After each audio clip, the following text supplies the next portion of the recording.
before I talk about dessert, see if I get my voice. So before I talk about dessert, I want to introduce, well, my wife, Graceland, is running around right now. She's a bigger part of just this dinner. But the two people who made tonight possible for me in the back are my really good friend, Chef Matt Martin, Chef Professor. If you don't follow him on Instagram, like, we're doing a vegan dinner at Free Range on Monday night. On Monday night. So just keep in touch with him, because when I moved to Oregon, this is your guy for fun, influential. Yeah.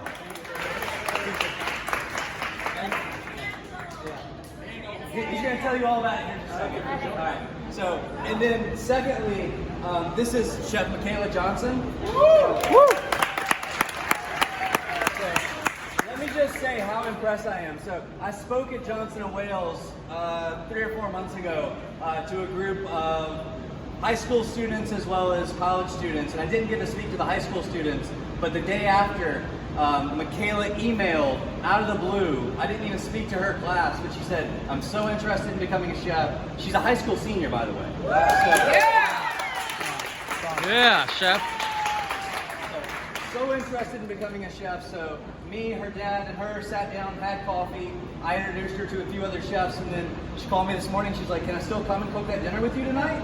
And so I just can't say how impressed I am. We hear all about this next generation of workforce, that they're so weak and they don't want to work. Like, this is the antithesis of that. So, Yeah.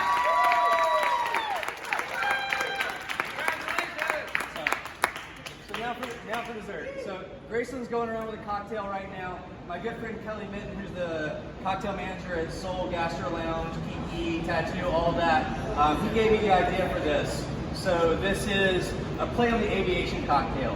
So we took some of these fresh flowers, infused it into some gin, and then it's gin, maraschino liqueur, and a little bit of creme de valette, and then Sonic Ice. I think it's going to pair really well with dessert.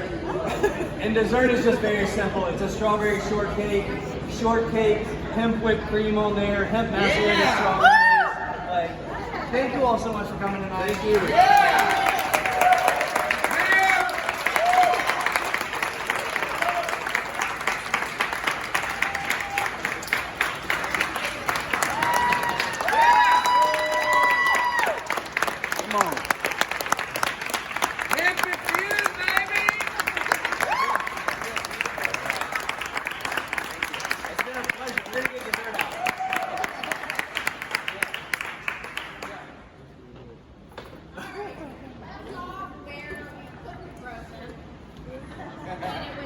And it was banned for a while, and now we're back in the industry. So the 2014 Farm Act allowed for each individual state to come up with a pilot program. All the way along in other countries like Israel, we have scientific studies that were happening. So there is a whole movement going on of all of you. You want to know where your food comes from, and you should also know where your wellness comes from. So there's this overlap of industry here. We actually have a company out of India that's producing serviceware that's fully edible. You eat it at the end, and obviously environmentally friendly. So hemp-free, the food industry. I love the way that hemp kind of goes across industry and allows for all of this to be such an experience. It just goes to show you how a plant that is ancient as it is, so versatile, we really need to look back to what we have.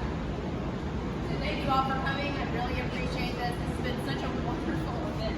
Thank you. We'll do it again. We turn a crop every basically 3 months. Plan on, like, this is a great idea, right? Right. Good idea. Something like this or anything, we bring this community together because, this is something that needs to change. We need to make sure that we can keep this going. It's really hard. This is a hard business to be in. You need to understand that, the brands are changing every day. We need every together and understand that we're doing something for wellness for everybody.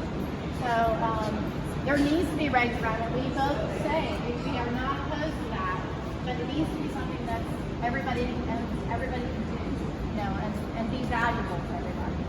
So thank you for being here and supporting us. But keep pushing everybody out there, your politicians and everybody that can make a difference in this community.